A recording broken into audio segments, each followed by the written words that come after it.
ಹೇ ಪ್ರೇಕ್ಷಕರೇ ಅವರೇ, ಹೇಗಿದ್ದೀರಾ? ಚೆನ್ನಾಗಿದ್ದೀರಾ? ಇವತ್ತು ನಾನು ಈ ವಿಡಿಯೋದಲ್ಲಿ ಪೋಕೋ M8 ಪವರ್ 5G ಈ ಮೊಬೈಲ್ ಬಗ್ಗೆ ಮಾತಾಡ್ತೀನಿ.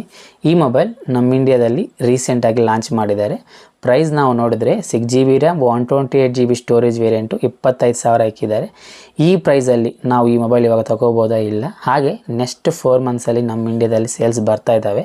ಆ ಸೇಲ್ಸಲ್ಲಿ ಈ ಮೊಬೈಲ್ ಯಾವ ಪ್ರೈಸ್ಗೆ ಬಂದರೆ ನಾವು ತಗೊಂಡ್ರೆ ವ್ಯಾಲ್ಯೂ ಫಾರ್ ಮನಿ ಆಗ್ತದೆ ಅಂತ ನಾನು ಈ ವಿಡಿಯೋದಲ್ಲಿ ಕ್ಲಿಯರಾಗಿ ಮಾತಾಡ್ತೀನಿ. ಹಾಗೆ ನೀವು ನಮ್ಮ ಚಾನಲ್ ಹೊಸದಾಗಿ ನೋಡ್ತಾ ಇದ್ದರೆ ದಯವಿಟ್ಟು ನಮ್ಮ ಚಾನಲ್ ಸಬ್ಸ್ಕ್ರೈಬ್ ಮಾಡಿ, ಈ ವಿಡಿಯೋಕ್ಕೊಂದು ಲೈಕ್ ಮಾಡಿ. ಇವತ್ತುವರೆಗೂ ನಮ್ಮ ಚಾನಲ್ಗೆ 10,000 ಮೇಲೆ ಸಬ್ಸ್ಕ್ರೈಬರ್ಸ್ ಬಂದಿದ್ದಾರೆ. ಎಲ್ಲರಿಗೂ ತುಂಬ ಧನ್ಯವಾದಗಳು. ಇವಾಗ ನಾನು ಈ ಮೊಬೈಲ್ ಬಗ್ಗೆ ಕ್ಲಿಯರಾಗಿ ಮಾತಾಡ್ತೀನಿ. ಫಸ್ಟು ನಾವು ಮೇನ್ ಸ್ಪೆಸಿಫಿಕೇಷನ್ ಬಗ್ಗೆ ಮಾತಾಡೋಣ. ಈ ಮೊಬೈಲಲ್ಲಿ ಡಿಸ್ಪ್ಲೇ ಬಗ್ಗೆ ನಾವು ಮಾತಾಡಿದ್ರೆ 6.9 ಇಂಚ್ ಡಿಸ್ಪ್ಲೇ ಜೊತೆ ಈ ಮೊಬೈಲ್ ಬರ್ತಾ ಇದೆ. ಇದು ಫುಲ್ HD+ ಡಿಸ್ಪ್ಲೇ ಹಾಗೆ ಆಮ್ಲೆಡ್ ಡಿಸ್ಪ್ಲೇ. ಹಾಗೆ ಈ ಮೊಬೈಲಲ್ಲಿ ರಿಫ್ರೆಶ್ ರೇಟ್ ಬಗ್ಗೆ ನಾವು ಮಾತಾಡಿದ್ರೆ 120Hz ರಿಫ್ರೆಶ್ ರೇಟ್ ಜೊತೆ ಈ ಮೊಬೈಲ್ ಬರ್ತಾ ಇದೆ.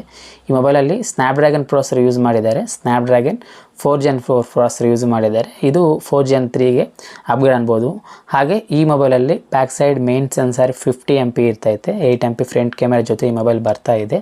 8000 mAh battery, 45 what fast charging support ಜೊತೆ ಈ ಮೊಬೈಲ್ ಬರ್ತಾ ಇದೆ.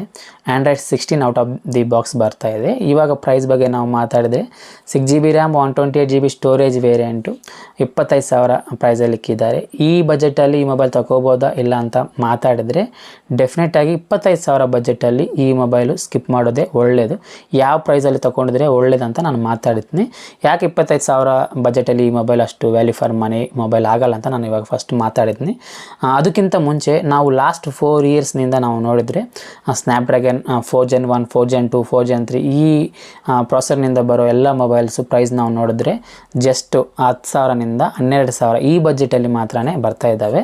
ಇವಾಗ ರೀಸೆಂಟಾಗಿ ಡೆಫಿನೆಟಾಗಿ ಮೊಬೈಲ್ ಪ್ರೈಸ್ಗಳೆಲ್ಲ ಜಾಸ್ತಿ ಆಗಿದ್ದಾವೆ, ಜಾಸ್ತಿ ಮಾಡಿದ್ದಾರೆ. ಎಲ್ಲ ಬ್ರ್ಯಾಂಡ್ಸ್ನಿಂದ ಮೊಬೈಲ್ ಪ್ರೈಸ್ಗಳು ಜಾಸ್ತಿ ಆಗಿದ್ದಾವೆ. ಆದ್ರೂ 25,000 ಬಜೆಟಲ್ಲಿ ಮಾತ್ರ ಈ ಮೊಬೈಲ್ ಅಷ್ಟು ವ್ಯಾಲ್ಯೂ ಫಾರ್ ಮನಿ ಆಗಲ್ಲ. ಆ ಪ್ರೊಸೆಸರ್ ಆ ಪ್ರೈಸ್ಗೆ ಅಷ್ಟು ಬರ್ತಲ್ಲ ಡೆಫಿನೆಟಾಗಿ. ಇವಾಗ ಈ ಮೊಬೈಲ್ ಯಾವ ಪ್ರೈಸ್ಗೆ ತಗೊಂಡಿದ್ರೆ ವ್ಯಾಲ್ಯೂ ಫಾರ್ ಮನಿ ಆಗ್ತೈತೆ ಅಂತ ನಾನು ಮಾತಾಡ್ತೀನಿ. ನಾನು ಈ ವಿಡಿಯೋ ಡಿಸ್ಕ್ರಿಪ್ಷನಲ್ಲಿ ಈ ಮೊಬೈಲ್ ಲಿಂಕ್ ಕೊಟ್ಟಿದ್ದೀನಿ. ನೀವು ಆ ಲಿಂಕ್ ಕ್ಲಿಕ್ ಮಾಡಿದ ಮೇಲೆ ಫ್ಲಿಪ್ಕಾರ್ಟ್ಗೆ ಹೋಗ್ತೀರಾ. ಫ್ಲಿಪ್ಕಾರ್ಟ್ಗೆ ಹೋದ್ಮೇಲೆ ಅಲ್ಲಿ ಸ್ವಲ್ಪ ಸ್ಕ್ರೋಲ್ ಮಾಡಿದ್ರೆ ಆ ಮೊಬೈಲ್ ಸೆಕ್ಷನ್ ಡಿಸ್ಕ್ರಿಪ್ಷನಲ್ಲಿ ಅಲ್ಲಿ ಕಾರ್ಡ್ ಆಫರ್ಸ್ ಇರ್ತವೆ, ಹಾಗೆ ಕೂಪನ್ಸ್ ಆಫರ್ಸ್ ಇರ್ತವೆ, ಸೂಪರ್ ಕಾಯಿನ್ಸ್ ಆಫರ್ಸ್ ಇರ್ತವೆ. ಇವೆಲ್ಲ ಆ್ಯಡ್ ಮಾಡಿದ ಮೇಲೆ ಈ ಮೊಬೈಲ್ ಪ್ರೈಸು 17,000ಕ್ಕಿಂತ ಕಡಿಮೆ ಬಂದರೆ ಡೆಫಿನೆಟಾಗಿ ನೀವು ಆವಾಗ ತಗೊಳೋದು ಒಳ್ಳೆಯದು. ಡೆಫಿನೆಟಾಗಿ ನಾವು ಈ ಮೊಬೈಲ್ ಇವಾಗ ಮೊಬೈಲ್ ಪ್ರೈಸ್ಗಳು ಜಾಸ್ತಿ ಆಗಿಲ್ಲ ಅಂದರೆ ಮಾತ್ರ ನಾವು 12,000ನಿಂದ 13,000 ಬಜೆಟಲ್ಲೇ ಡೆಫಿನೆಟಾಗಿ ನಾವು ಎಕ್ಸ್ಪೆಕ್ಟ್ ಮಾಡ್ಬೋದು.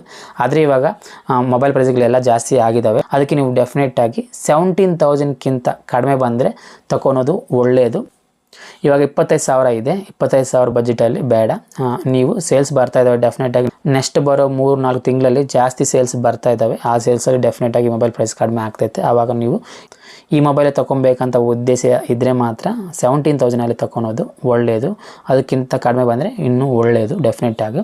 ಇವಾಗ ಮಾತ್ರ 25,000 ಬಜೆಟಲ್ಲಿ ಮಾತ್ರ ಡೆಫಿನೆಟಾಗಿ ಸ್ಕಿಪ್ ಮಾಡಿರಿ, ವೆಯ್ಟ್ ಮಾಡಿ ಆ ಟೈಮಲ್ಲಿ ತಗೊಳೋದು ಒಳ್ಳೆಯದು. ಈ ವಿಡಿಯೋ ಇಷ್ಟ ಪ್ರೇಕ್ಷಕರೇ, ನಾನು ಈ ವಿಡಿಯೋನಿಂದ ಈ ಪೋಕೋ M8 ಪವರ್ 5G ಬಗ್ಗೆ ಎಷ್ಟೊಷ್ಟು ಇನ್ಫಾರ್ಮೇಷನ್ ನಿಮಗೆ ಕೊಟ್ಟಿದ್ದಂತ ನಾನು ಅನ್ಕೊತಾ ಇದ್ದೀನಿ. ವಿಡಿಯೋ ಇಷ್ಟ ಆದರೆ ದಯವಿಟ್ಟು ವಿಡಿಯೋಕ್ಕೊಂದು ಲೈಕ್ ಮಾಡಿ, ಹಾಗೆ ನಮ್ಮ ಚಾನಲ್ನ ಸಬ್ಸ್ಕ್ರೈಬ್ ಮಾಡಿ. Thank you so much for watching. ಜೈ ಹಿಂದ್.